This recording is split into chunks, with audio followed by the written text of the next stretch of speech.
वो मोदी ने काम किया है, इसने बहुत गलत काम किया है।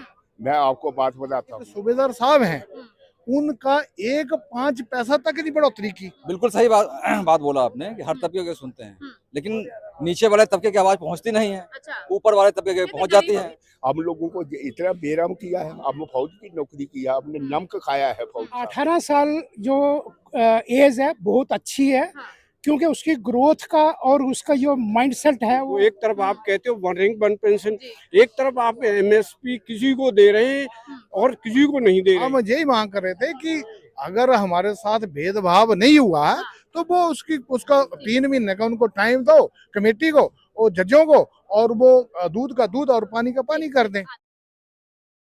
बताइए, आप लोग जंतर मंतर पर आज पहुंचे हैं, क्या सरकार से मांगे और किन मांगों को लेकर यहाँ आए हैं? हमारी मांग सबसे पहले ये है, सबसे पहले है हमारा ORP one rank one pension. हमें आए हुए को कम से कम 30-35 साल हो गया, ऐसे कम फ्रॉम द कंटिन्यू। हमारे आए हुए कम से कम 35 साल हो गया है। ये क्यों नहीं, एक रैंक एक पेंशन क्यों नहीं दे रहे? बीच में क्या है, बीच में कोई काटने वाली चीज है? क्योंकि इसका बाहर की एजेंसियों का हाथ बहुत ज्यादा है इसमें। ये जो है ये एक खतरनाक, भारतवर्ष के लिए खतरनाक हो सकता है। ये तो हम मोदी सरकार ये कहती है कि जब से हम आए हैं तो हमने सभी को समान माना है, सबका साथ सबका विकास किया है। नहीं, बिल्कुल नहीं मानना है, बिल्कुल नहीं मानना है। मैं बाहर की जो एजेंसियां हैं वो सब हमें हिंदुस्तान के बीच में आए हैं, वो सब बर्बाद करना चाहती है। मैं तेरे को पक्का बात बताऊं, जो मोदी ने काम किया है इसने बहुत गलत काम किया है। मैं आपको बात बताता हूँ, लेकिन ये ऐसा काम नहीं करना चाहिए। एक लोकतंत्र के बीच में आकर हम लोगों को इतना बेरहम किया है। हम फौज की नौकरी किया, हमने नमक खाया है फौज का, हम हराम नहीं खाएगा। मतलब अगर हम नमक हराम करेंगे तो ये जितने जितने बड़े बड़े अफसर हैं, इनके साथ जो है गौ विभाग के आदमी जो है वो इनके पीछे लगे हुए हैं, जो पैसा लेते हैं। कहेंगे सर, जिस तरीके से सर की ये मांगे हैं कि जो हमारी पेंशन है उसको लेकर सुनवाई नहीं हो रही है, क्या कहना चाहेंगे सरकार से? पहले तो मैं आपका बहुत बहुत धन्यवाद करता हूं कि आपने हमें अपने विचार प्रकट करने के लिए इस मीडिया में हमें को मौका दिया है। हम सबका, मैं सूबेदार major honorary captain Sagar Singh, मैं सीनियर वाइस प्रेसिडेंट और सबका सैनिक एसोसिएशन डिस्ट्रिक्ट पठानकोट से आया हूँ। हमारी यूनियन के जो साहब लोग यहाँ पर आए हैं, हमारी मांग ये है कि जो OROP 3 हुई है, उस OROP 3 में हमारे जो जवान JCO हैं वो 97% थे और जो अफसर हैं वो 3% हैं। इन्होंने अफसरों ने क्या किया, जो मोदी साहब ने बोला कि 90,000 करोड़ रुपया मैं ऐसे दिया वो दिया, जो 60% जो पैसा था, 60% जो पैसा था वो 3% अफसर ले गए, और जो 40% जो पैसा, मतलब 60% में से 40% बचा, वो सिर्फ जवानों को दिया। आप एक चीज, वो जैसे वन रैंक वन पेंशन जो ORP 2 जो ORP 3 हुई है, जैसे ORP 2 या 3 हुई है, इस 3 में एक सूबेदार साहब हैं, उनका एक 5 पैसा तक नहीं बढ़ोतरी की, क्योंकि एक सर्विस करता है, एक सोल्जर सर्विस करता है, एक साल में उसका 1.5% पैसा बढ़ता है, तो अगर 5 साल में तो 7.5% हो जाता है। तो वैसे भी 3.5% उसको 50% पेंशन का हिसाब से 3.5% वैसे ही। तो उसका फर्क भी तो होता है ना, जो जिनकी आप कह रहे हैं कि 60% पैसा 3% लोगों को दिया देखो जा रहा है। ऐसा है मैडम, जो एक उस समय से हमारी बेसिक पेंशन है वो अफसर की भी निर्धारित की हुई है, JCO जवान की भी की हुई है। अगर जो 3% या 3.5% उसके साथ मल्टीप्लाई इक्वल होना चाहिए था, जो कि हमारे को इन्होंने 2.57% के हिसाब से इंक्रीज किया, और जो 7 CPC में, और अफसर को 2.81 से दिया, बराबर तो बढ़ जाए, उसी रेशो से बढ़ना था, उनका तो बेसिक वैसे ही बढ़ा था। अगर इक्वल जाती तो सभी के बराबर जानी थी, उनका भी उतना पैसा बढ़ना था। हम नहीं कहते कि गवर्नमेंट जो हमारी भारत सरकार है उनको दे रही है तो उनको भी दे, तो हमारे भी इक्वल देना चाहिए ना वो।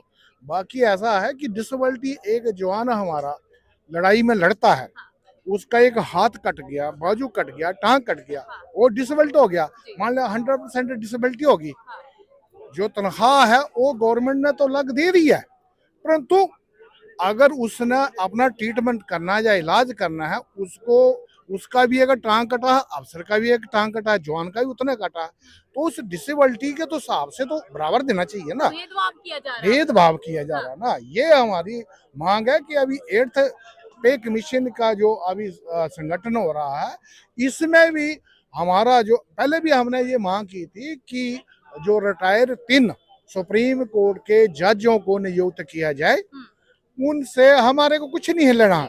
हम यही मांग कर रहे थे कि अगर हमारे साथ भेदभाव नहीं हुआ है तो वो उसका 3 महीने का उनको टाइम दो कमेटी को और जजों को, और वो दूध का दूध और पानी का पानी कर दें। हाँ, तो सर आप क्या कहेंगे जिस तरीके से अभी जो अग्निवीर योजना निकाली है और आप लोग जिस तरीके से जिस तरह से भर्ती होते थे, क्या फर्क है अग्निवीर में और आप लोगों में, थोड़ा सा बताइए। देखो, ये सभी का अपने अपने सोचने का नजरिया है। मेरे विचार में ये बीजेपी का बहुत अच्छा पॉइंट है, ये समझने की जरूरत है। क्योंकि इन्होंने बोला कि ये अग्निवीर है, ये पहले 4 साल के लिए भर्ती होगा, बाद में ये अभी इन्होंने अंडर कंसिडरेशन कर लिया, उनकी सर्विस जो है 7 ईयर के लिए कंसिडर कर रहे हैं। उस बच्चे को वो जब 4 साल के बाद में आएगा, he will be getting 21 lakh rupees after 4 year, thereafter he will be given graduate certificate. अगर उसमें कैपेबिलिटी होगी, वो उसको रिजर्वेशन दिया गया है 21 अदर सर्विसेज में, वो अगर उसमें कैपेबिलिटी होगी वो सिपाही से आएगा आफ्टर 4 ईयर। मेरे में कैपेबिलिटी है क्योंकि मेरे पास ग्रेजुएशन का सर्टिफिकेट है, I can appear and face that test and I can that will be the good opportunity for मी।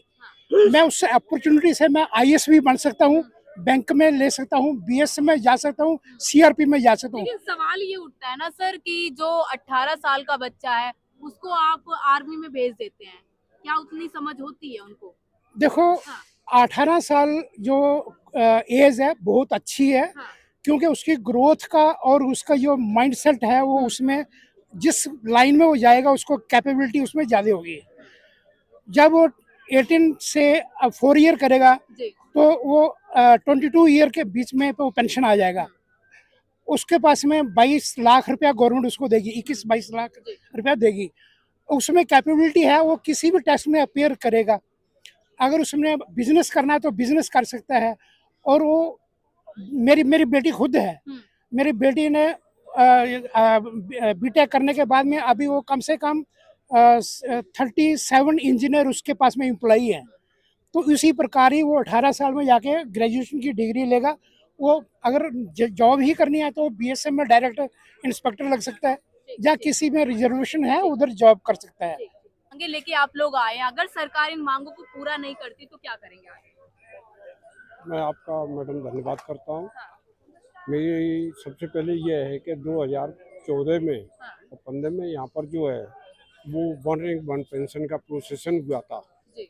उसमें जो है मांग की हुई थी MSP की, वो MSP गवर्नमेंट ने लागू की, लेकिन हमारे फौजियों के अंदर भेदभाव करा।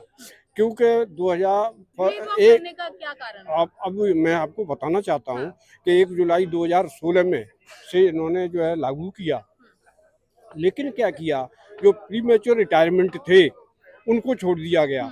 क्योंकि प्री मैच्योर रिटायरमेंट जो होते हैं वो उनकी अपनी एक निजी प्रॉब्लम में होते हैं, लेकिन उन्होंने सर्विस की हुई है 15 साल जो है वो सिपाही की पेंशन गवर्नमेंट की तरफ से आ जाए, उससे आगे नहीं होती थी। 15 साल के बाद वो कभी भी रिटायरमेंट होता है तो उसको आप प्रीमेच्योर के हिसाब से उसकी एमएसपी नहीं रोक सकते।